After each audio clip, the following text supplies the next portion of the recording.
If you can hear me, could you just please type yes into the chat window?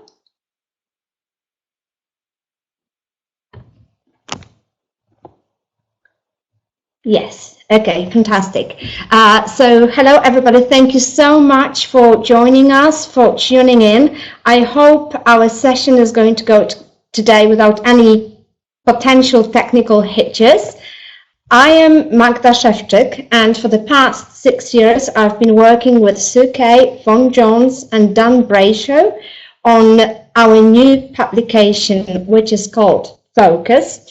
And so I hope that you're gonna stay focused for the entire session today.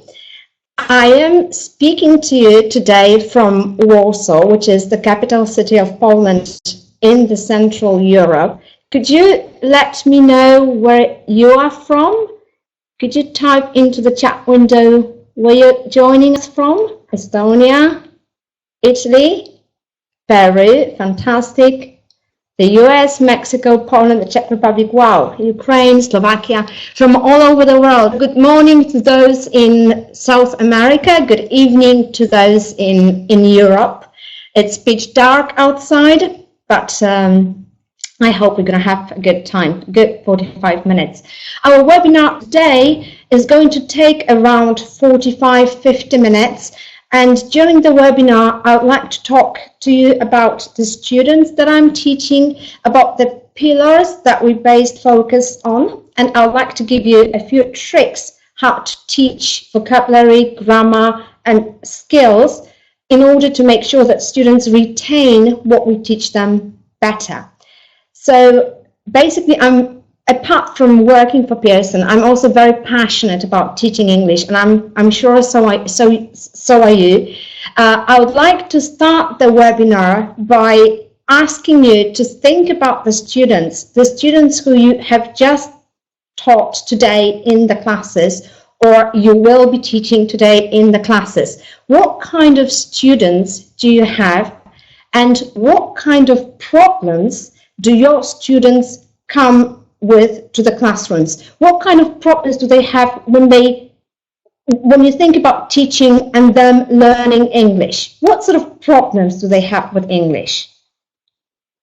Could you type in the chat window some problems that your students might have? Tenses.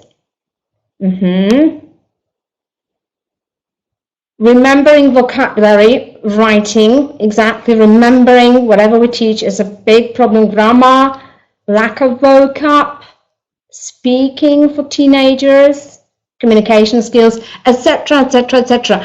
In our everyday lives, we have to deal with a lot of issues. And no matter how capable our students are, they will have problems with remembering. They will have some other problems. Sometimes they've got better days, sometimes they've got weaker days. So when you think about our students, when I think about my students, whatever I teach them does not always stay in their heads. One of the problems that they very often mention is that they've got problems remembering the new words, remembering the new things that we teach them. Would you agree this is the situation? They've got problems remembering, no matter how many times we revise something. Another problem when we think about students who are aged between 15 and 19, 14 and 19, is that some of them at least, will probably want to study or work abroad for some time in the future. So what they really want to learn in the English classrooms, in the English language classrooms, is what they call real communication. And they often say to me that what we teach is not really real. Obviously, we do need to teach them something to start with, but I realize more and more that students want to feel that what they do in the classrooms will relate to their real lives outside of the classrooms, and especially when they go abroad. And the last problem that we often experience when we teach our students, especially upper secondary students, high school students, is the fact that they worry that they will not do well in their final exams. And when they talk about final exams, they usually mean high stakes exams, which may determine their entire lives, because these are the entrance exams to universities or exams that they take when they graduate from schools, etc., etc. Extremely important exams to them. Would you agree with those areas that students might have problems with when they come to the English language classrooms? Is it similar with your students? Yeah. And that the issue of remembering, or the inability to remember, is quite is quite a common problem for it's quite a common problem for students. So, and it's not a problem that that our students have now. It's a problem that's been with us since time immemorial. It was already Socrates who said that there is no learning without remembering. Paul Nation, who was a well-known linguist, said that in order for students to remember something better, they need between 5 to 16 encounters with a word, with a phrase, with a linguistic chunk, with a grammar item. And we also know, as Benjamin Franklin said, that when we tell something to students, the chances that they will forget are really great. When we teach them something, they may remember, but when we involve them, the chances of them remembering grow substantially. So whenever I try to teach, or whatever we do in terms of writing, we always think about ways of making sure that that we enable students to remember things better, that whatever we do is motivating and engaging and involving, because this will help the remembering process. What can we do? The 3 pillars that focus was based on are the pillars of motivation, memory, and meaning. So whatever we put into the material, we try to make sure, together with the authors, that the context in which the given items appear is engaging and motivating to students. We tried to make sure that we give them a chance for repeated exposure. So we give them a chance to see a word, read a word, listen to a word, repeat a word, do exercises with a word, etc., etc. And we try to make sure that whatever outcome students come up with, whatever production stage they come up with, is something that is going to be meaningful to their lives. How can we do it? I truly believe that for our students to be motivated, we need to show them how much they already know. We are dealing with students who are aged between 15 and 19. These are students who will have seen a lot of English, will have learned quite a bit of English. They will have had some exposure with English. So what I find that works in the classrooms, especially when you've got classrooms of mixed ability students. Do you deal with mixed ability students in your classrooms? We all do. So when you've got mixed ability students, what really helps the weaker ones cope and what helps the teacher bring their students up to the same level is showing students how much they already know by doing some simple exercises. Once this happens, we need to expose students to language. And what I truly believe works is exposing students to language in context. Exposing them to language in context, which is motivating and memorable to them, as well as meaningful to their lives, should ensure that at least the visual students, by seeing the words, will remember better. But of course, we're going to have to deal with other types of students as well, such as auditory, kinesthetic, etc., etc. What do we do? Once we expose them to the language, and I'll show you one of the contexts. That's one of the contexts in which some words come in. I have extracted the words for you. Take a look at them. Arrogant, outgoing, miserable, caring, sensible, hardworking. What do you think it is that we're teaching through this context. What vocab are we teaching here? Is it homes and houses? Is it everyday life? Is it everyday activities? It is personality traits. It is personality adjectives. So we try to make sure that the language that comes in the context is highlighted somehow. It's either given in a color, like here in red, or it's underlined. If you look at the underlined words that I took out from this context, what are these chunks about? What is it that we're teaching here? Passionate about, serious about, responsible for, keen on, disappointed with, interests, prepositions. I'm sorry, yes, we did try to teach them adjectives with prepositions. So we make sure that the words are given in a visual way, in color, highlighted, underlined. That helps the visual students a lot. But what we need to ensure that happens later is we need to make sure that students get a chance to practice the words that we teach in a meaningful way. And with Focus, Focus has got this extra page at the back that students fill in by doing exercises in the column that you can see here framed as 3. Students do those exercises, and by doing they create their own minute dictionaries that they can always refer to, they can always go back to when they have forgotten something, when they need to revise for a test, etc. What sort of exercises do we have there? You've seen the personality adjectives, and you've seen the adjectives with prepositions. So students do the exercises by filling in groups of words. We try to give them groups of words within some logical frames. So here we group them as antonyms and as antonyms. So do you remember the words that I took out as the red words? What would be the antonym of cheerful? Do you remember what the antonym of cheerful could be from these 6 personality traits?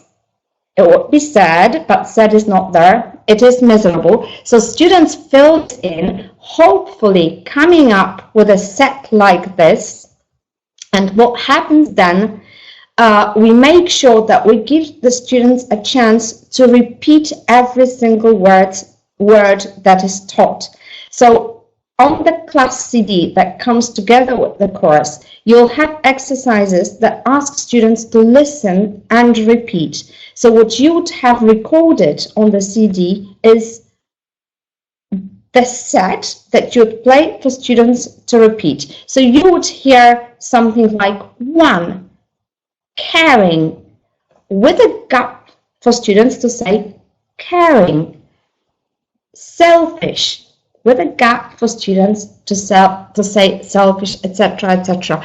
I truly believe that we shouldn't neglect the aspect of pronunciation, and if we give the students a chance to repeat the words a number of times, it should also give them the confidence to use the words later on when they get to the practice stage.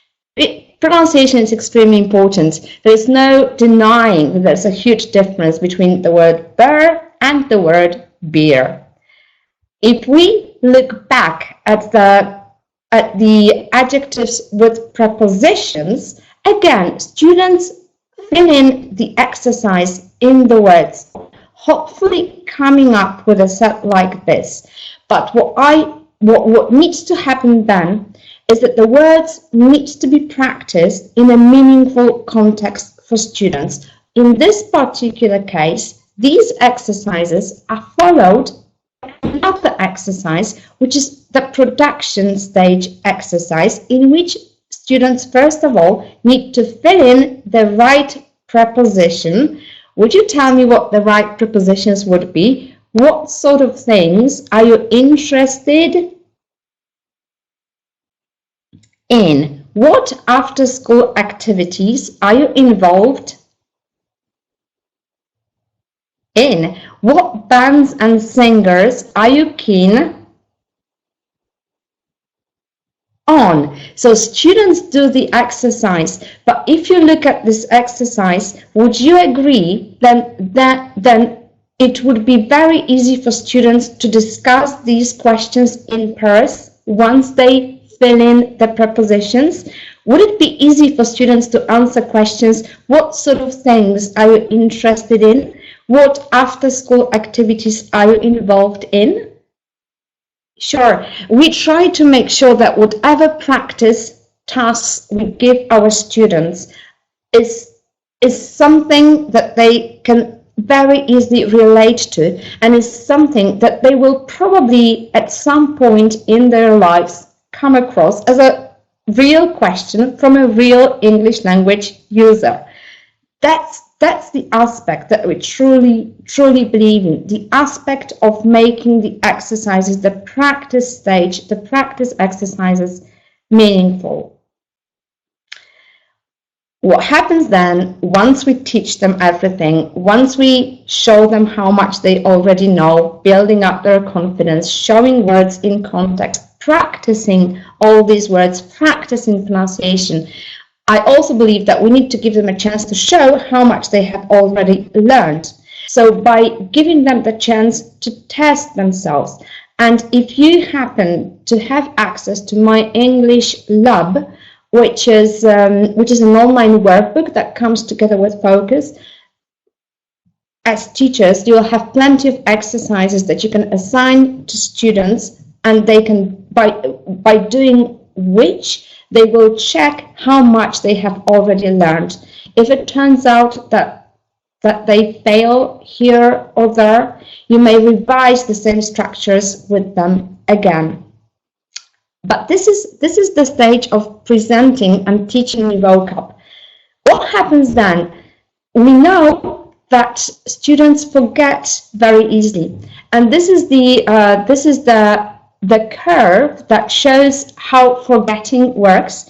If you look at it, students remember a lot just immediately after they do an activity. They remember 100%, but just one day later, they can only retain 33% of what was taught the day before, meaning that the following day, they will have forgotten 75% of what you taught. It's quite discouraging, isn't it? But that's a fact. And we also know that for students to remember better, not only do we have to expose them to the language, but the exposure needs to be repeated and spaced out. That means that the language that students will come back to again and again with time lapses in between. So whenever we teach something, we need to make sure that we go back to the same words, chunks, phrases over and over again with time lapses. At the beginning, the time lapses should probably be a day, a couple of days, then the time lapses can be longer. But you do need to make sure that you revisit what you teach. How do I do it? And one of the tricks that I would like to share with you, I've got something which I called a memory box. What I do with the memory box, at the end of the lesson, whatever words that the students that we have worked with would go into the box. I can also ask students to choose extra words. If we happen to cover some words that they wanted to know during the lesson and they would like to remember, I make sure that these words land in the memory box as well. And what happens the next day, a week later, 2 weeks later, as often as possible? I try to do it as often as possible. There are a number of things that you can do with the words. You can do it with you as the teacher and the entire class, or you can ask students to work in pairs. The most common activities that you can do is students choose a word and explain the word to the partner, and the partner needs to give the word. Like the students might say, what's the adjective for somebody who works a lot? Obviously, we're looking for the adjective hardworking. If you've got a weaker group, you may ask students to give you a definition in their own language. And again, the other student in the pair would say hardworking.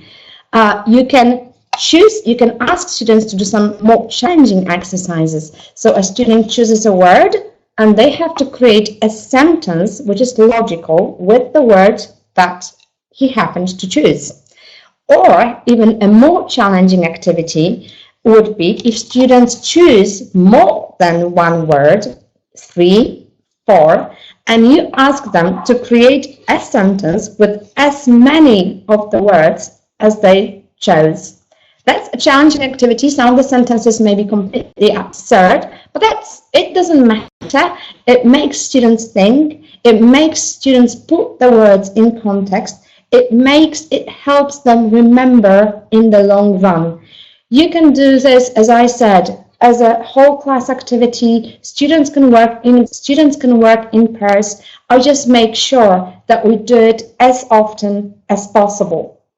That really helps them remember. At the beginning, the box will only have a few words, but as you move during the school year with the material, you'll see the box will be fuller and fuller of the words. And really, it will be more and more challenging for students to remember. Then again, it will be easier. The more often you do it, the more they will remember.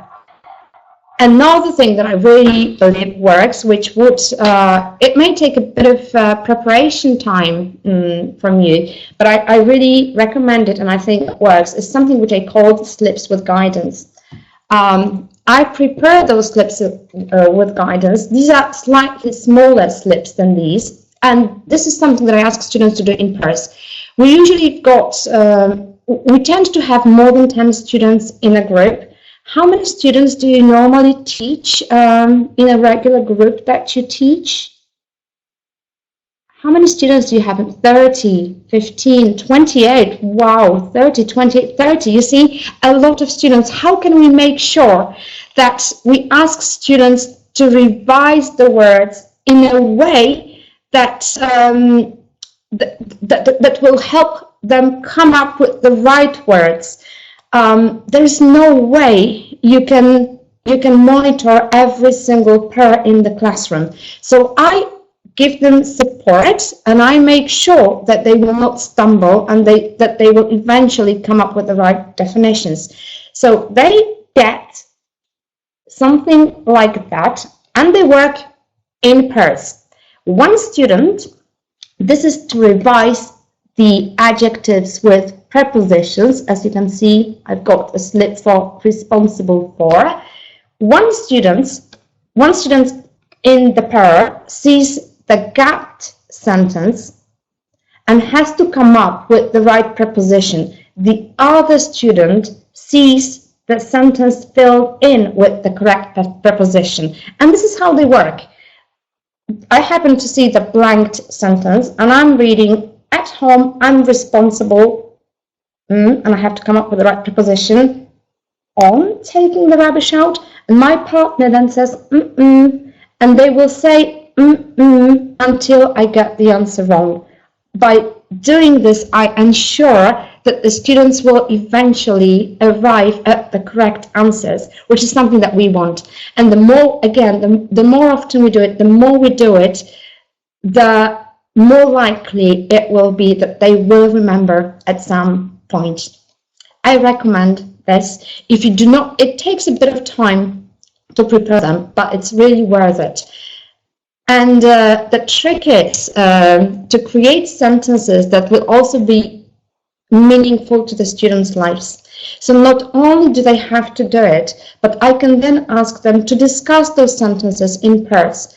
I can ask them to discuss whether they agree or disagree with the sentences or which sentences are true about them. So at home, are you responsible for taking the rubbish out, or is there somebody else at home that takes the rubbish out, etc., etc.? Something that will be meaningful to their lives, that also helps remembering. If you don't have time to prepare such activities, we made sure that we prepared such activities for you, and you'll find plenty of them in the teacher's book.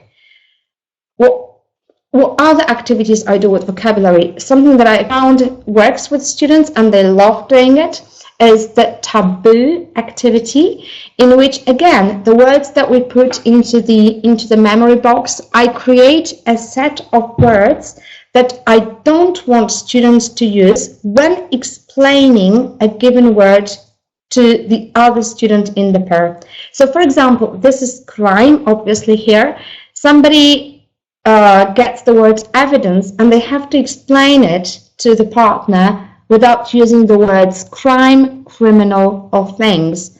It's not very easy to do, but it makes both students work quite hard in their heads, and that also helps retain words better. I tend to do it as a whole class activity because it's kind of easier for students, for somebody to come up with the right word. Once we play for a while, I ask students to give definitions. Anyway, try it, you'll see it will work. What I also believe in is having time from time to time, because as we know, learning is quite a hard process, and it's our students are wonderful, but English is only one of the classes that they come to, and there's just so much that they have to do, and they usually are given so much homework. I really believe that you should have fun with them, at least from time to time. So if you happen to have access to the Active Teach software that comes together with Focus, this is full of different types of games that revise vocabulary and grammar again. You can from time to time do a game with them. You can do it as a whole class activity, or you can divide the class into 2 groups and the groups can compete. And there are different types of games like the stepping stones, where students have to create a line of 4 correct answers in order to win. There are crosswords and other types of games as well. Have fun from them, with them from time to time. This is something for vocab. But is grammar important? Yes, grammar is crucial as well. We never get the chance to make the second impression, and grammar is a reflection of your image. So whether good or bad, you have made an impression. So we better make sure that our students make the right and good impressions on others. What do I do with grammar?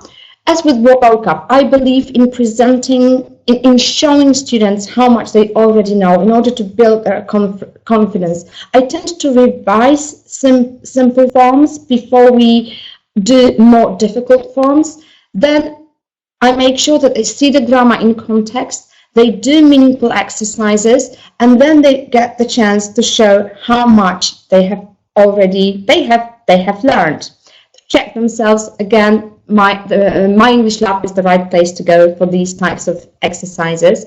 But then what do I do in the classrooms? Again, as for vocab, I really believe in those slips with guidance. If you look at those, what sort of grammar would I revise with this? I refuse to wear a school uniform. We spend a lot of time playing computer games. What sort of grammar points are being revised here? It is gerunds and infinitives. It is gerunds and infinitives. And again, imagine you've got 2, I'm student A, Mr. Chocolate is student B. Mr. Chocolate this time has to come up with the right answer. And he's got, I refuse to wear a school uniform. If he says, I refuse to wear a school uniform, I say, yeah, correct. And then again, I make sure that these are meaningful sentences to students' lives so that they can discuss them in pairs. Is it true in our school? Is it true about you? Do you refuse to wear a school uniform, or would you wear it? Do you spend a lot of time playing computer games, etc., etc.? Again, the teacher's book provides lots of such activities for you if you do not have time to prepare them yourselves. And I also believe in drilling grammar, in many different ways. There are a lot of grammar structures that you can drill. Basically, each of them can be drilled in one way or another.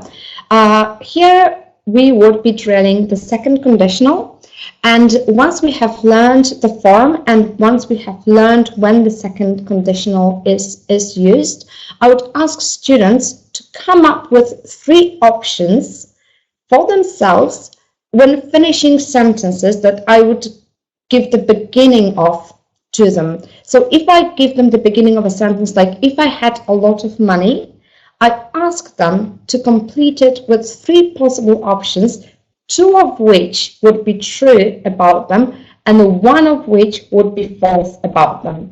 And the other students in the classroom need to guess, or in groups or in pairs, need to guess which option is the one which is false about their friend, about their colleague in the classroom. So you've got a sentence about me. If I had a lot of money, I'd travel, I wouldn't work, I'd share it with others. Which one is not true about me? Would somebody venture a guess? Which one is not true about me? Not true. I wouldn't work is not true about me. Yes, I would travel, I would share it with others. I don't think I would not work. And if I would not work, that would just be for a while. There are plenty of other grammar structures that you can practice in the same way. You can practice the reported speech, etc., etc. Again, depending on what you're practicing, the number of options that you ask students to create will vary. You may have 2 options. You may ask students to come up with 2 options, 3 options, 4 options. It would be up to you to make the decision, depending on what you're drilling.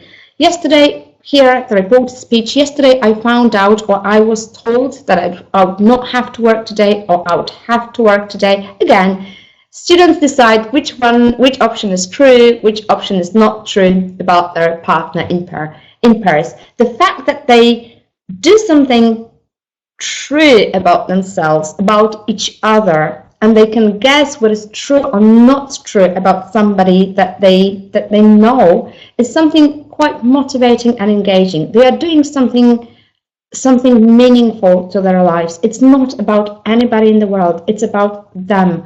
When you center on them, your chances of being successful are much greater. If I teach students at higher levels, but I also try to do it at lower levels, I also try to draw their attention to accuracy.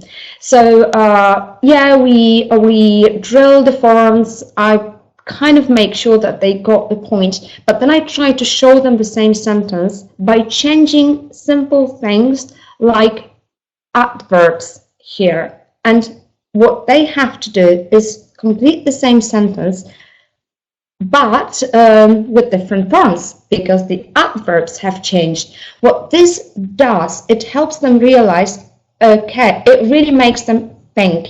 You show them that the same sentences can be completed in different ways depending on tense aspects that we are referring to, that they are referring to. It will be different for the past, it will be different for the present, it will be different for the future. So for example, if I worked on mixed conditionals with them, and they would happen to come up with a sentence like, if I knew how to ski, I would have gone skiing with a group of friends last weekend. I draw their attention to the fact that the first sentence is just a regular fact. We're talking about B2 students, B2 plus students here, yes. The second part of the sentence, last weekend, we take that from the third conditional. And you just make sure that you change the last weekend to next weekend or in 2 weeks' time, and you ask students to complete the sentence. How would it be? If I knew how to ski, with a group of friends next weekend, what would be the answer? I would go skiing. If I knew how to ski with a group of friends in 2 weeks' time, again, I would go. We're talking about hypothetical situations. I do a lot of those exercises in which I change when I work on tenses, when I work on conditionals, I just change the adverbs, the time adverbials, I'm sorry, and it makes them realize that it makes them realize how the language works and how important accuracy can be when they communicate. Okay, so that was the problems with remembering vocab,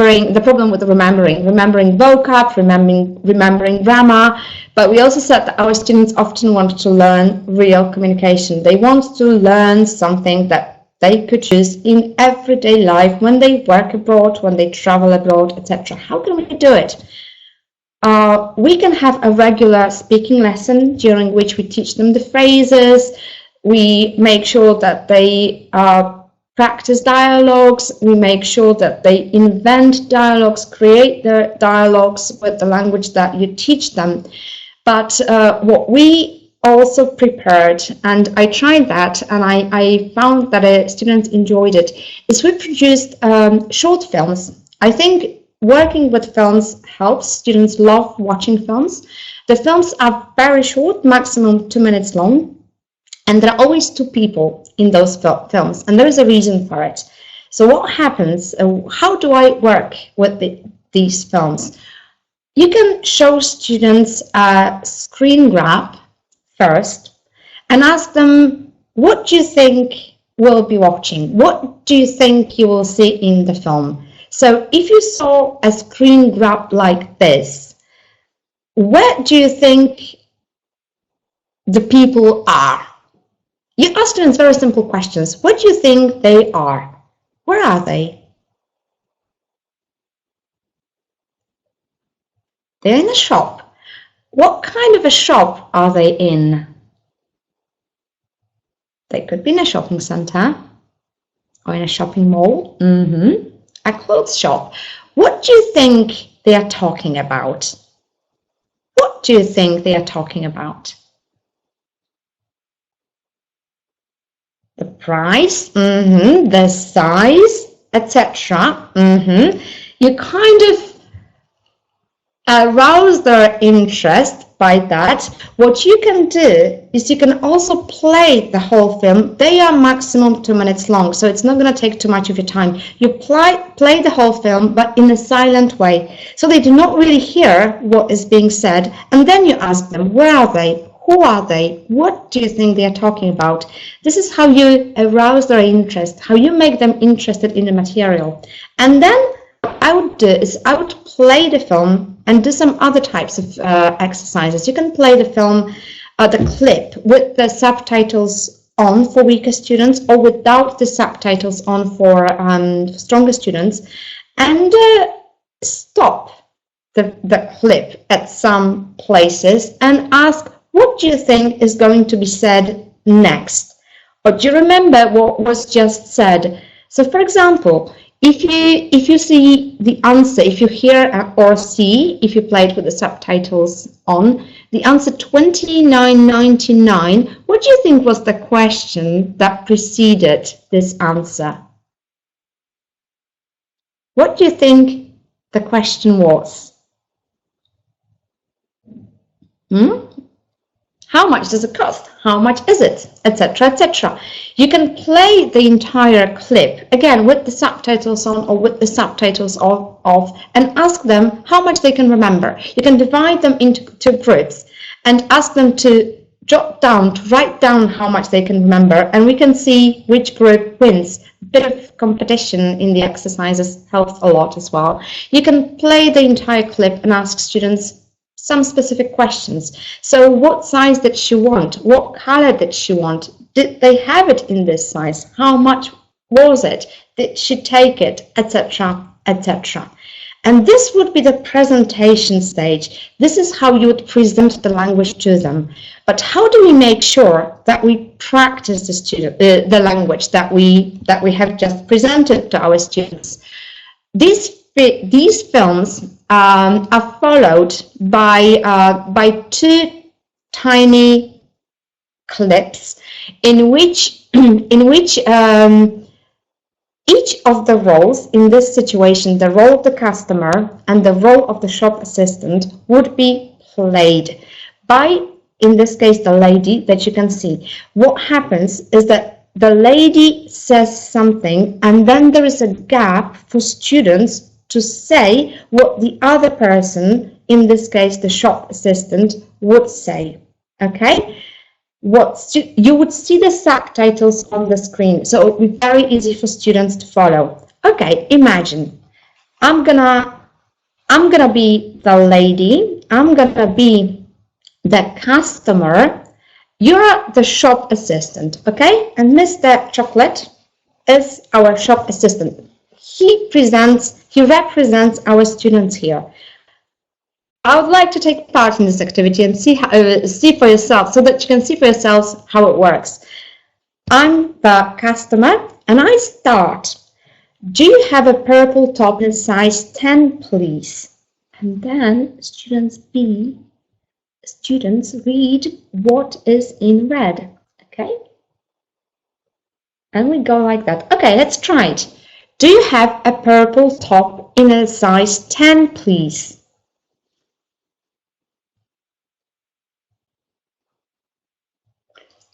No, that's all right. How much is it?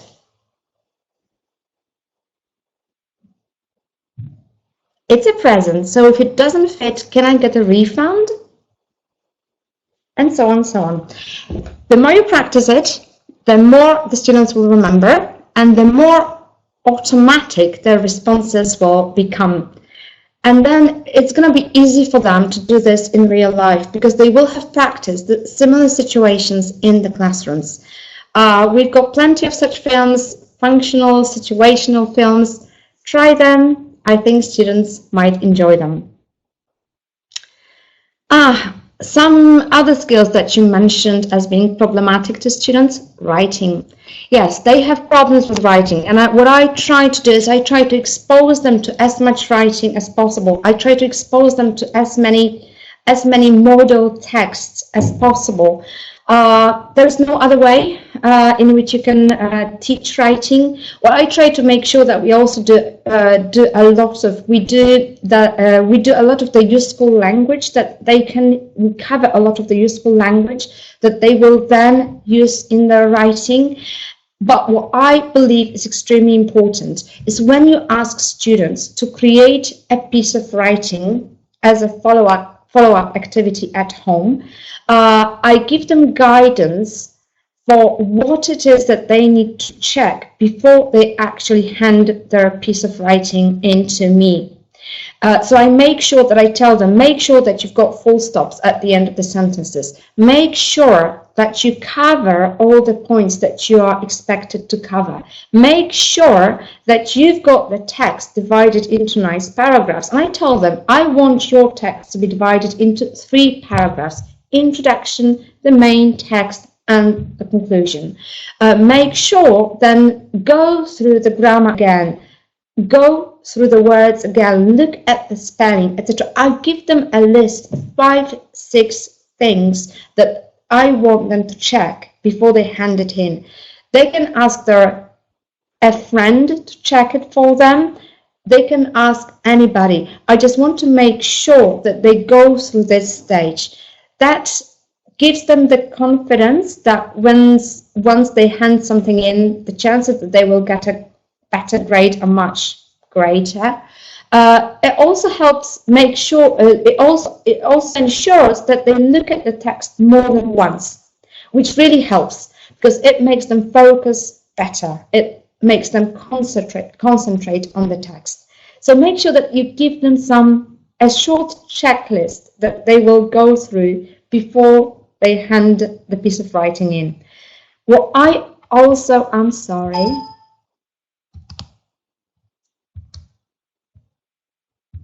Oops. I'm sorry, a small technical hitch. What I tend to do for exams,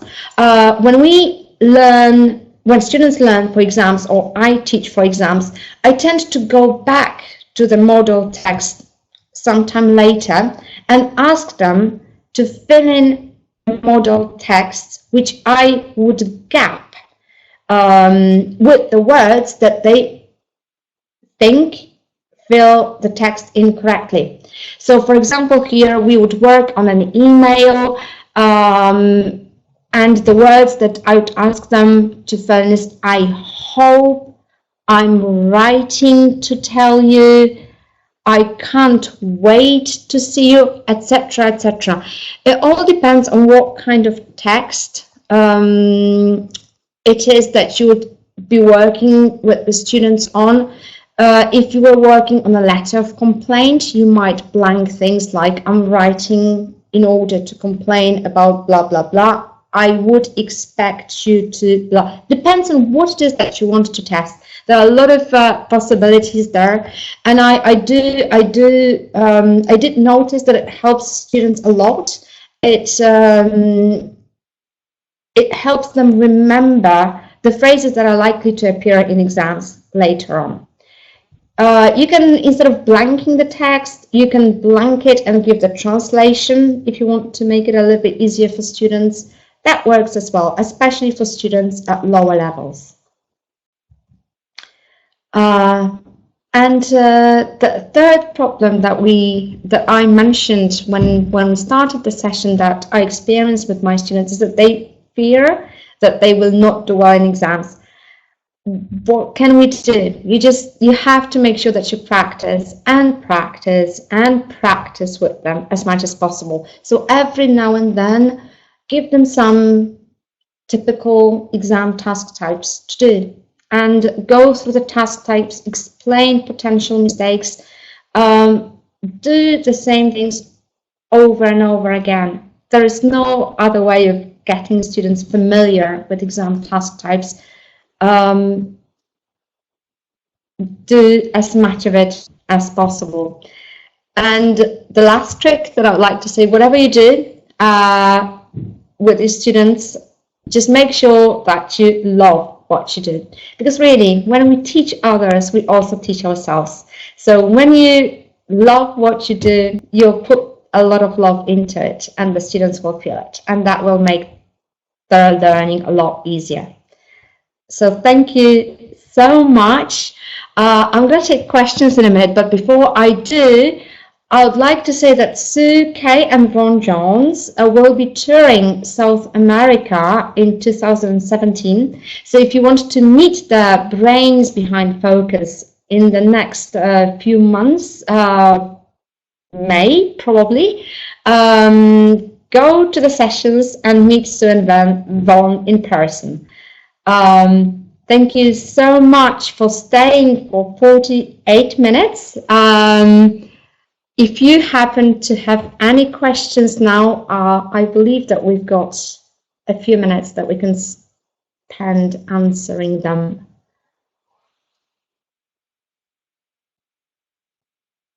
Thank you. So it's been a pleasure to be talking to you.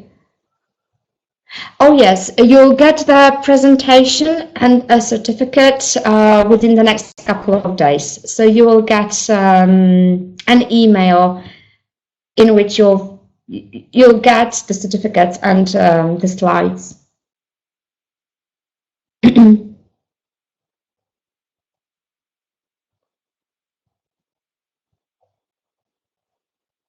Thank you so much for all your kind words. I really do appreciate them.